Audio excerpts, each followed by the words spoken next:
Good morning. Good morning. Okay.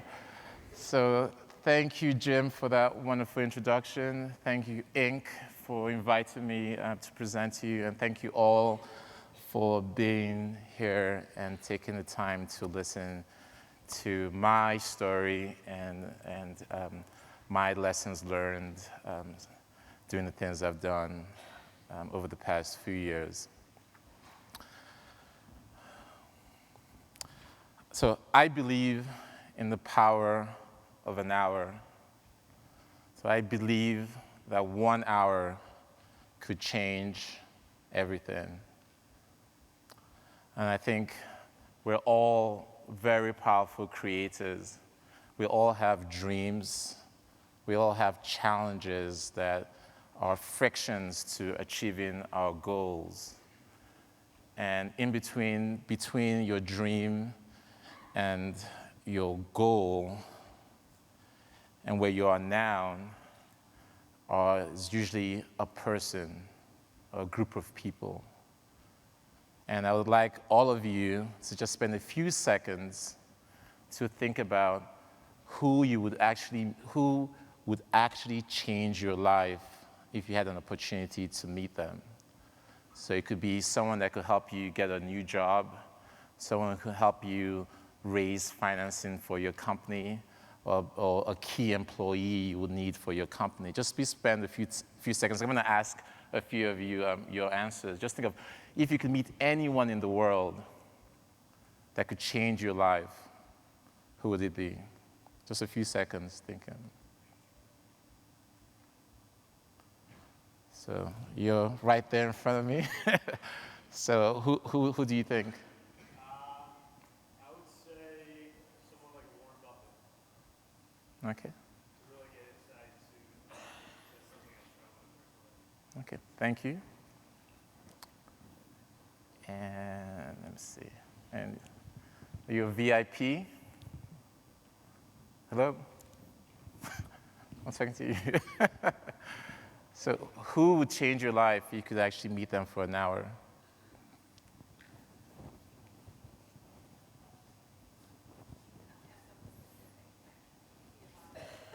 Who?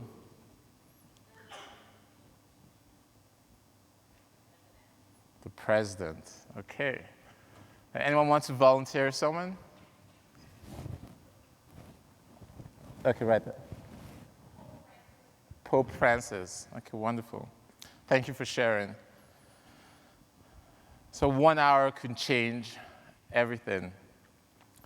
So just think of the people on Earth, 7 billion people, and think of how much of our time we actually use productively in between watching your soap operas, going on Facebook, or lounging on your couch. You definitely wasted more than an hour in a month. Let's just say that's just all you do. You waste 1 hour a month, right? And imagine if each of our time was worth $1, right? So basically every month, $7 billion of value is burnt in the world. We waste all that value. And my belief is that if we could channel that 1 hour, that all of you, just like you have somebody else you believe you can change your life, that there's also someone out there in the world that feels the exact same way about you. That you have experiences and you have value and you have expertise that if someone could only tap, could also change their lives. And that's what GigaMeets is about. But before I talk about GigaMeet, I'd like to tell you who I am and why I'm here speaking to you today. So I was born in Nigeria. I went to the oldest boarding school in Lagos, which is called King's College. And I would wake up really early in the morning to fetch a bucket of water from the tap a few feet away from our dormitory. I would then ration how much water I use to brush my teeth as well as to shower. Then I would quickly run downstairs before the more senior, the older kids would wake up and conscript me to go fetch their bucket of water. So it's one of those things you have to wake up early to run away from the, from the more senior guys. I ended up, my dad's a professor, so we ended up moving to a few cities. I ended up in Bloomington, Indiana. Yeah. So there I was, 16 years old, and seeing snow for the very first time. And I remember looking down from our apartment building and watching the snowflakes, slowly descend down and kind of powdered the ground below, with whiteness. That was my first experience with snow. I ended up going to Syracuse University, and I remember being pulled aside by my guidance counselor, and he talked about this thing called investment banking. And it was 1 hour, and it changed my life. I ended up interning at Goldman Sachs in New York, and then worked at JP Morgan, first in the mergers and acquisitions group, and then in leveraged finance group. And throughout all my time at JP Morgan, I had a certain desire. I wanted to be on the other side of the table. I wanted to be on the side of the entrepreneur who was building their business and needed financing. And I remember calling my mother, which is what all good African kids do. You call your mother, you're like, Mom, I have a few questions. I want to leave investment banking, and I want to be an entrepreneur. And like every true immigrant mother, she's like, you're crazy. You're at JP Morgan. They're paying you good money. Why do you want to leave? And she said, there's no such thing as being an entrepreneur. Being an entrepreneur is not a job. That what you have to do is you have to actually have a business you want to build. You need to find a problem you want to solve. And in my mind, I knew what I needed to do. I needed to get away from investment banking and have some time to think about how I would eventually become an entrepreneur. And that's when I went to business school. So while at Harvard, I didn't interview once for a job, because I knew in my mind that I wanted to be my own boss. I wanted to be someone who would decide how I would spend each hour and each year of my life. I wanted that freedom. So after the first company we started right after business school failed, it was a really troubling time. So, unemployed, 6-figure student loans, have to pay rent, right? So I ended up having to go back to finance, and I remember interviewing for my first job at a hedge fund. And the gentleman who interviewed me, he loved me in terms of he thought I would add value to the fund. But he says, well, Chinedu, we don't have much money, so I can't afford to hire you. I'm like, okay, no problem, Mark. What I'll do is that I'll work as a consultant. You just pay me on an hourly basis. He says, well, Chinedu, we actually can afford that as well. So I said, okay, how about this, right? I'll come and I'll work for free. So every morning, I would wake up at 5:30 from my apartment in Brooklyn, and I would take the subway and get time to get to work on time. And I did this for 3 months. They did buy me lunch, I remember. So that's good. And I've never been a sushi person, so I always used to get a chicken teriyaki instead of sushi. But now I eat sushi, but then I didn't. Anyway, so we ended up raising some capital. I was 25 million, and I eventually left the fund, and we reached $500 million 3 years after. But what really led me to leave was the same thing that's always been my passion, which is to be a creator, to be a builder, to be an entrepreneur. And so I'll tell you a little bit about the first company I started, which is called HopStop.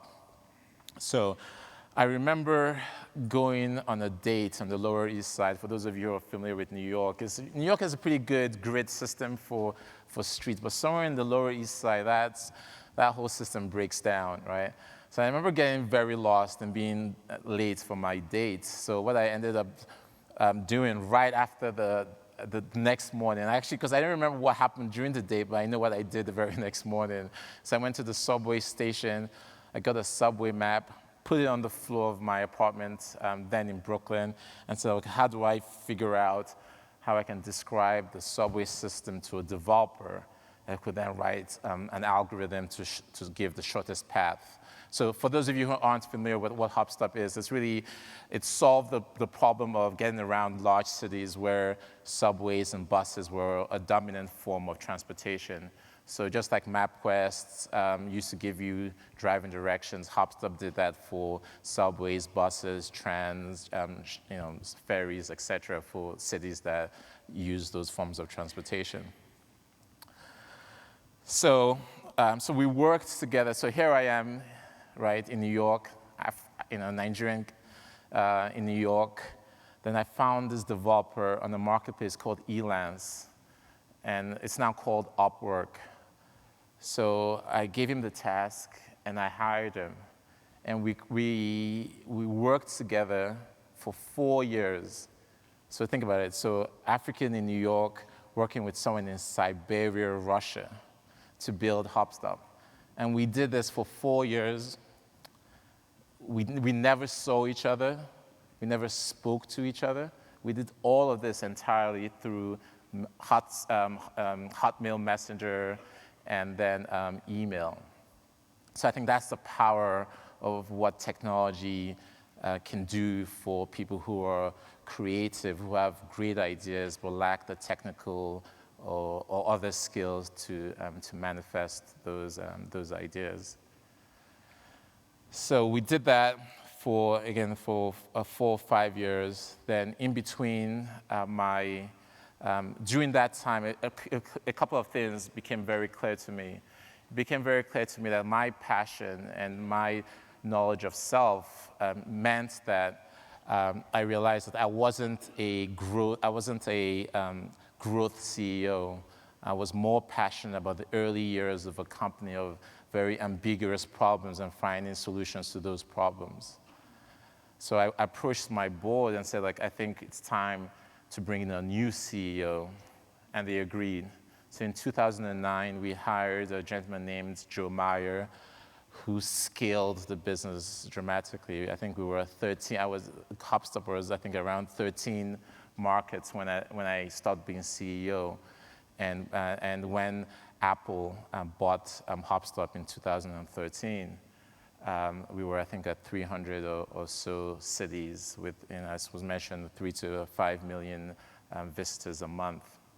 So in hindsight, I think it was one of the best decisions I've made, but it's also clear in terms of all of you guys going through your own entrepreneurial journey that to be aware of your own self and realize what your own limitations are and have the discipline and the maturity to figure out when it makes sense to either bring in someone else who can focus on one aspect of the leadership role or any technical role, but if it's a time for you to step away and then allow somebody else to continue creating value for the company you've built.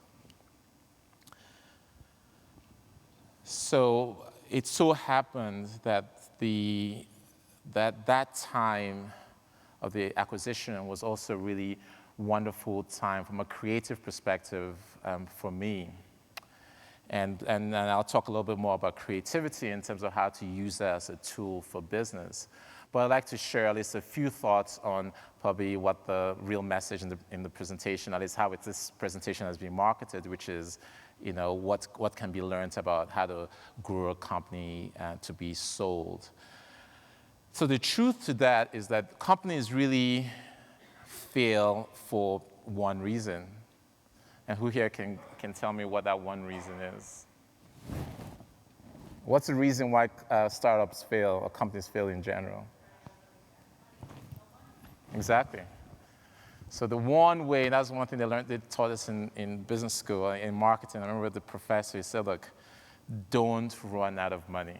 That's number one. That's like if just do that and you're good, right?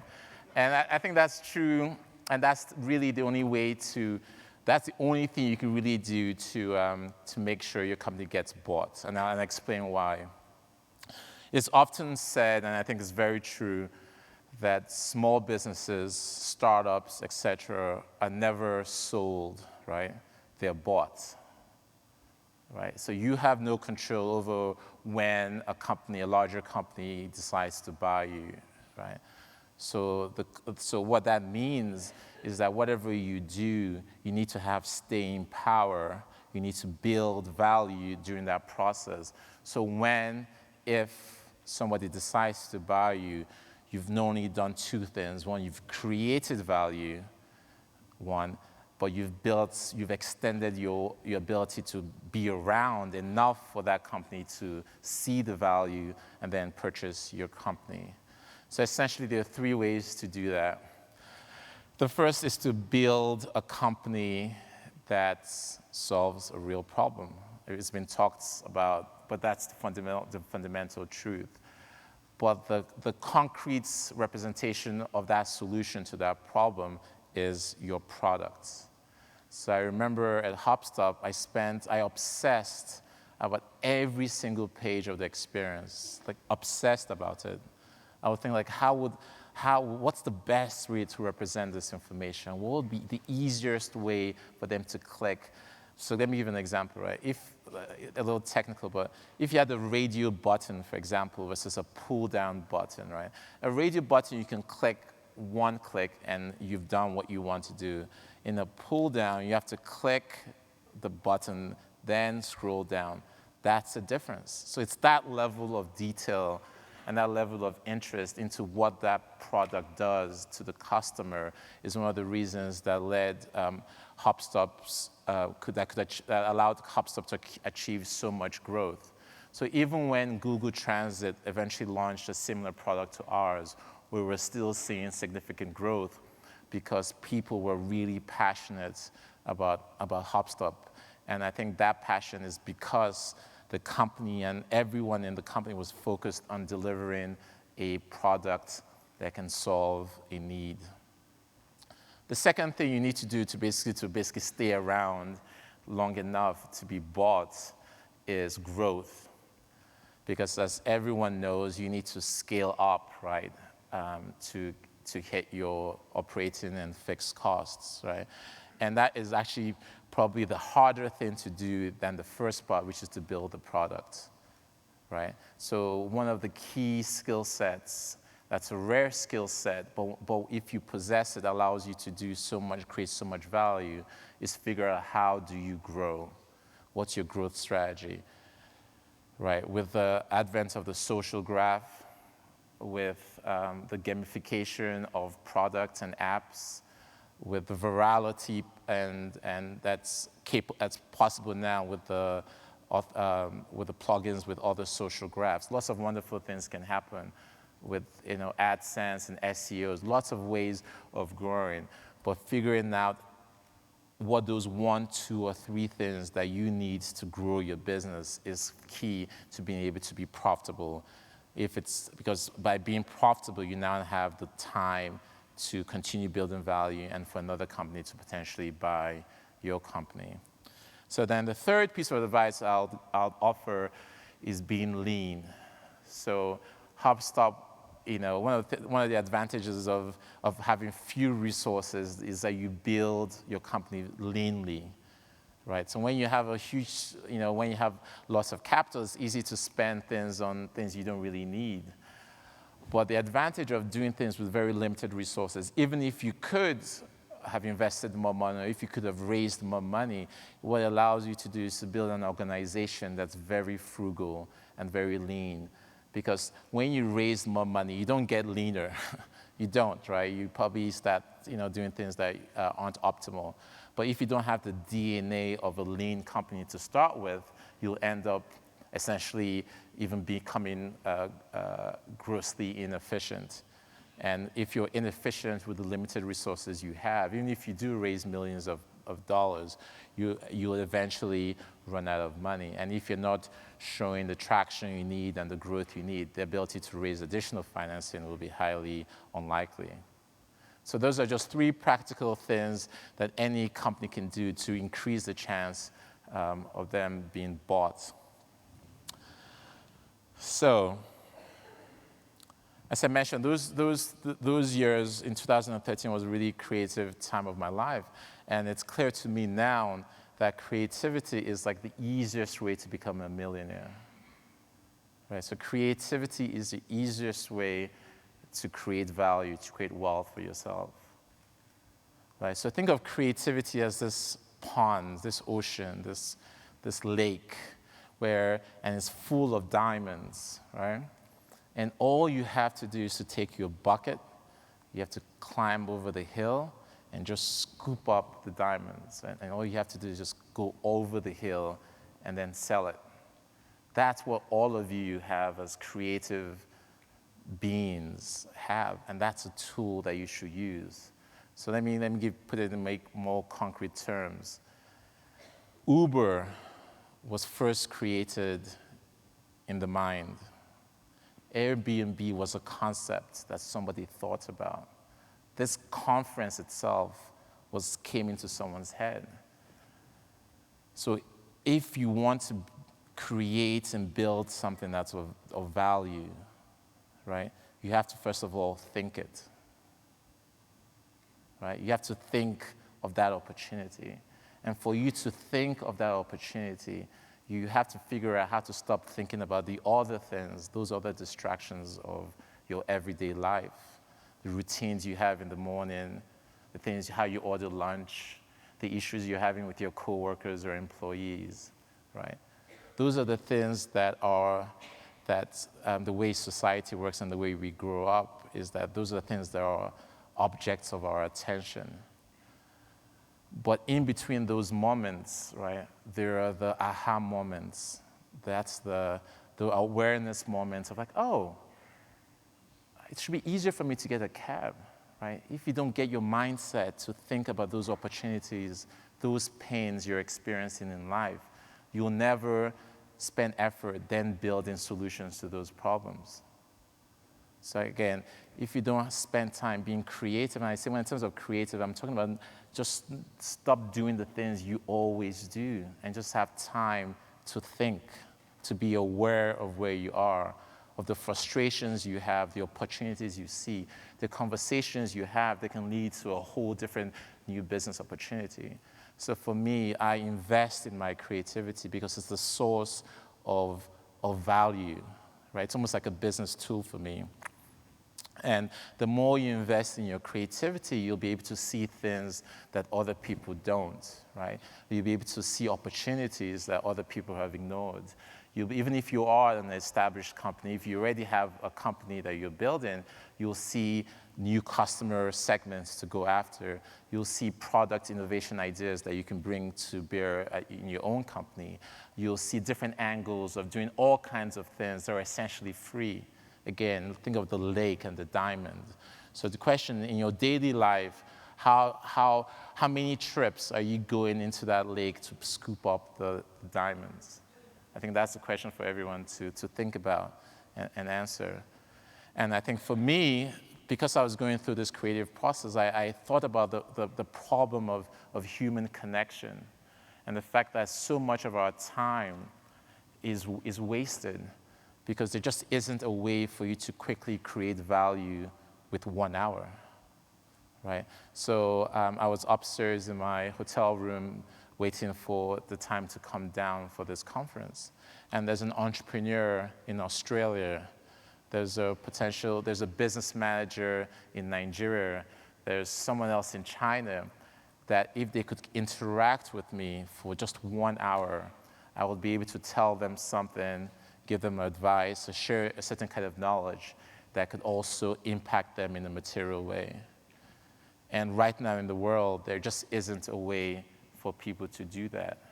And we therefore are siloed in so many ways, and the ability for us to influence each other full value doesn't exist. And that's what GigaMeet is about.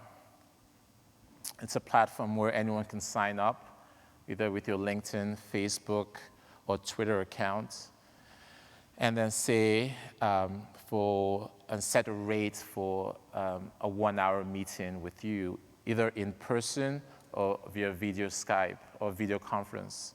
And it could be anywhere from $100 to $50,000, your choice. And that's it. And you then pick a charity that you like to support and give a portion of that money, your choice, to the charity. And you're set. You don't need a website. You don't need a Square account. That's it. You're done.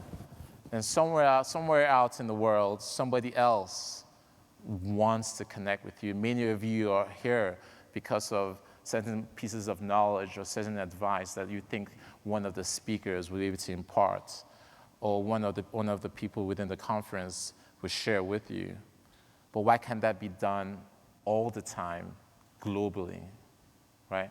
Why can't a budding chef, restaurateur in Arizona be able to spend 1 hour with a sushi chef in Japan? That $250, that $500 that the chef in Japan will charge is nothing compared to the illumination of problems, of ways of looking at the business, right? From the perspective of the budding entrepreneur in Arizona. So that's a problem that I see using the lens of my own creativity, and that's what GigaMeet wants to solve. So the way it would work is if you go and click on how it works. I can just quickly show. So this is basically those two roles. So one is somebody who's willing to give their time and get paid for it, and another person who's willing to take the meeting, request a meeting with a person. So you get a request for a meeting, you then see who it is, see why they want to meet with you, and then decide if you want to take the meeting or not. But once you accept the meeting, we'll help you coordinate the schedules. After the meeting happens, we then move the funds into your PayPal account. We send the funds to your charities accounts, so you have a win-win-win on both fronts. You've made money, you've supported your charity, and you've been able to impact someone in a very meaningful way. Because the people who are requesting meetings with you are the people who've sought you out because they believe that you could change their life. So they are very happy for that opportunity. And all this happens without exchanging contact details. It's only that 1 hour. That's the way that the site works and the technology works. So it's not something that you now have someone that's emailing you every single day. It's just that 1 hour, and that's the 1 hour you've made available to that person. So I encourage you and ask that you please check it out, sign up. Please share the site within your own social and professional networks, because as I said in the beginning points of my remark, that I think that 1 hour can change everything. Thank you.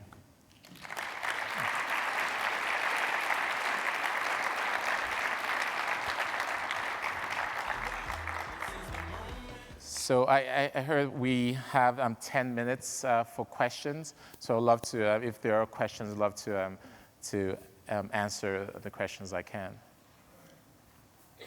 Okay.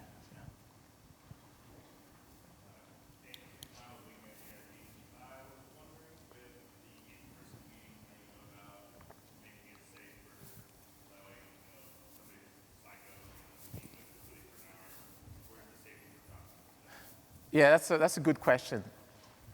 So the way I think about it is this way, right? So we all have Facebook accounts. We already have LinkedIn accounts. So no one creates a fake identity on GigaMeet, right? So you bring with you your existing identity and existing reputation. So it's not as if you get a request from GigaMeets that says Bill Gates wants to meet you, and he wants to meet you in this dark alley at 10 p.m. No, so the way it works is that the meetings only happen between 7:30 a.m. and 7:30 p.m. in public spaces, one, and each person that requests meetings with you has a link to their existing identity, right? So if it's someone on LinkedIn, you'll see the company they work for, you'll see how many people are connected to them, so you'll be able to make that decision on whether you want to meet this person at a coffee shop or at a restaurant, etc. But at the end of the day, it's really your choice of whether you want to. If for whatever reason you feel uncomfortable meeting a person in just like they would if someone sent you a message on LinkedIn, it's essentially the same thing, right? If someone sends you a message on LinkedIn, you then choose based on that if you want to meet them for coffee, right? It's the same thing in GigaMeets' case. But if for whatever reason you chose not to meet the person in person, you can meet via Skype as well. Hi, good afternoon. Good afternoon. I wanted to ask a question. When you shared the story about working with your team member in Siberia, what processes did you use to establish trust with him or her? And what did you use to protect your intellectual property? Okay. So great question, and that's a question that's often asked with someone about ideas and trying to protect it. And so, I mean, I think you've heard this answer before. It's like, never really, don't worry too much about giving away your idea, especially to the people who are going to be building the site, right? So the people, the engineers and the computer scientists in the world would be building their own companies if those were the things they wanted to do, right? And never underestimate how clear your vision is, right? And how ambiguous it might seem to somebody else. So I wouldn't worry too, especially for technical, like getting people to build your technology.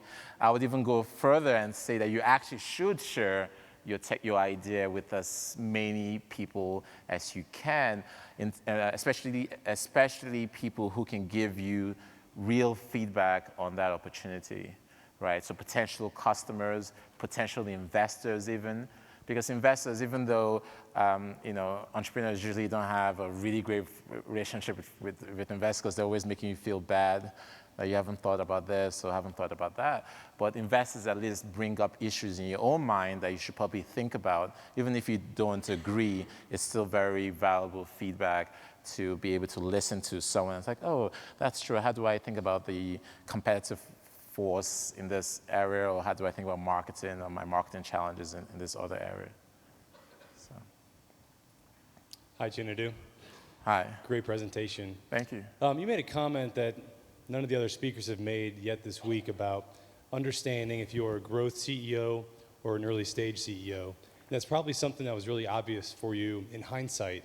But how did you know at HopStop whether or not you were the early stage or growth CEO, and how would you recommend someone else evaluating themselves for that same conclusion?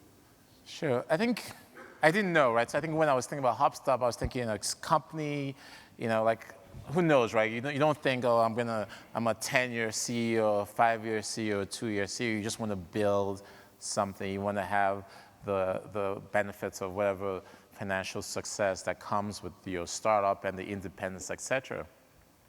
But I think for me, I just realized that I would go in and instead of focusing on growth, instead of figuring out how to close that sale for the new ad deal, I was focusing on how I can make the product better, right? I was just more passionate about the product than the metrics of the business.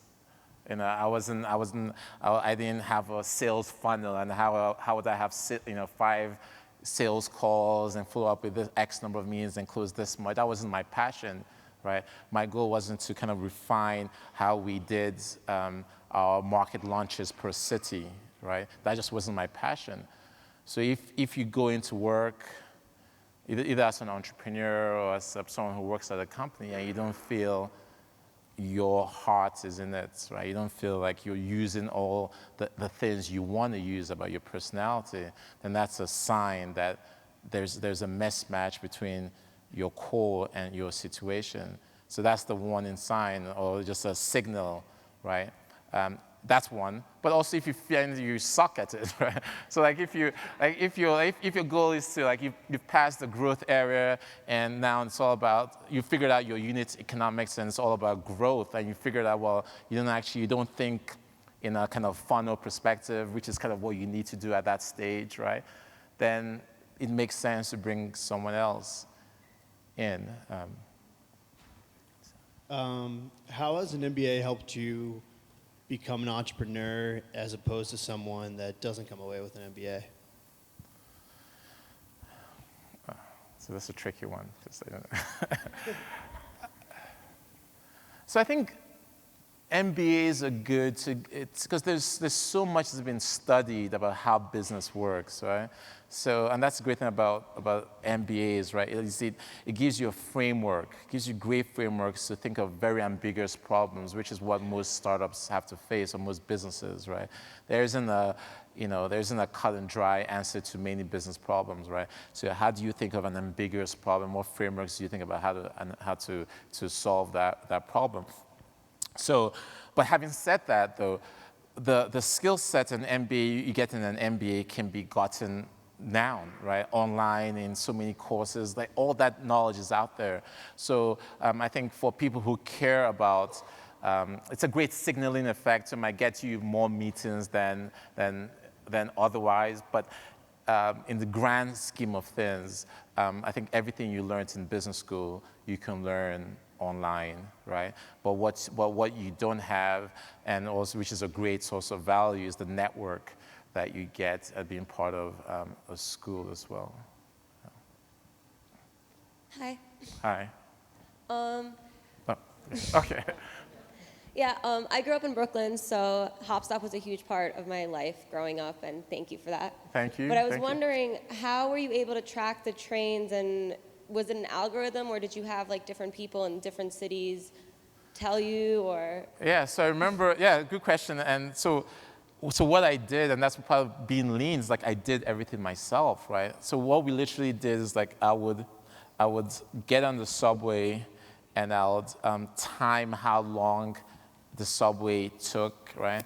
Then remembering my algebra, and I figured out what that X is for how much time first of all, how fast the trains go, how long it's spent in each stop. So we came up with this way of figuring out, well, how would you figure out the time? But everything we did was manual. We didn't get information from the MTA. So what I did is I had this team in India, again, just being lean, that I would essentially PDF the subway, the bus schedules, right? And they would enter it, right? So we just built up this entire process, and this processes of being able to ingest large amounts of data and then share it in a very seamless way. So there's no, and that's part of the secret sauce, is when you're lean, you do all these things by hand, and that's a real competitive advantage, because most people looking at the complexity of this, of New York City, like it's so much, but it's by doing do you then make these things clearer on how to do it. Hi. Over here. Oh, okay, cool. First of all, I want to thank you. It's an honor to know you. This hour, I think, may have changed my business. Thank you. Thank you. I've been coaching CEOs on growth for 30 years, and I'm a poet. And I'm just standing out there thinking, how do I get to people in short bites without traveling around the world? And thank you. Thank you. Fantastic. Thank you. Fantastic idea. Thank you. Fantastic. Thank you. Thank you. Thank you very much. Hi. My life changed because of HopStop. I grew up in a smaller town, so I was very intimidated to travel to any big cities. So when my friend told me about HopStop, it made me fearless. Like, I would go to New York City, and I was able to navigate all the subway systems, and I loved it. So thank you for that. Thank you. Thank you very much. I do have a question. So with the GigaMeet, is that something that you find people use to make income on also? Or is that something like they would receive a 1099 and then it's taxable income for their services? Yes, yeah, it's Okay. real income, right? Because people, it's about giving, but it's not just about giving. It's about creating value mutually, right? So as I said, you can charge between $100 and $50,000, right? So whatever you think you want, depending on how much time you have available, you sign up for, and it's real income. And yeah. I have a question about the value that the contributors have. Like, how do you verify that they actually have value to give to somebody who is looking for that value? They're not just some YouTuber that has studied something and now they're just saying, hey, come pay me and Yeah. I'll talk to you for an hour. Yeah, so it's not the other way. It's not them marketing themselves to you. It's that everyone usually knows or has an idea of the people that are critical to their own success, right?